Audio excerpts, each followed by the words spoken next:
For a steady flow of a viscous incompressible fluid through a circular pipe of a constant diameter, the average velocity in the fully developed region is constant. Which one of the following statements about the average velocity in the developing region is true? Now, before jumping to the answer, let's first understand the viscous flow through a constant diameter pipe. This diagram shows a steady incompressible viscous flow through a constant diameter pipe. Now consider a flow entering this pipe with a uniform velocity. So the velocity profile looks completely rectangular before entering the pipe.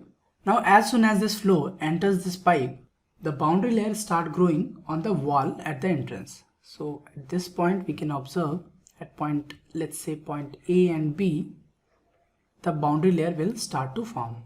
That is represented by this blue curve.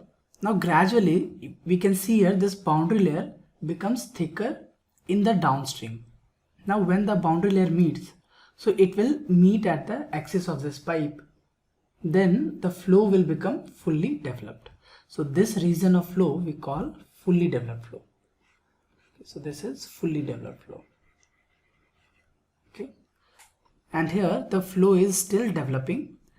At the entrance it is almost rectangular and gradually it changes to a parabolic shape. But the interesting thing to note here is that as the pipe is of uniform diameter and we have already considered that the flow is steady and incompressible, therefore the discharge remains constant at every section. So that means if we consider this as section A, B, let's say this is A dash, B dash, or any section, let's say here L, M. So at all the sections, the discharge will remain constant. Now if we consider this section as XY, so we can write QAB is equal to QXY. Q here is the discharge rate.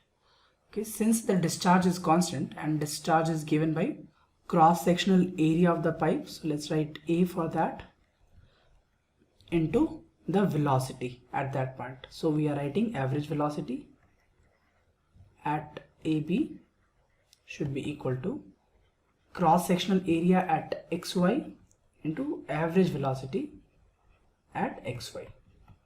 Okay, now we know since the diameter of the pipe remains constant, so area AB is equal to cross-sectional area XY. So from here we can say that the average velocity at AB is equal to average velocity at XY. So XY is in fully developed region and AB is the average velocity in the developing region.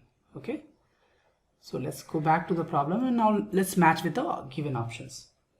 So from here we can see that it is constant and is equal to the average velocity in the fully developed region. Okay, so option B is the correct choice.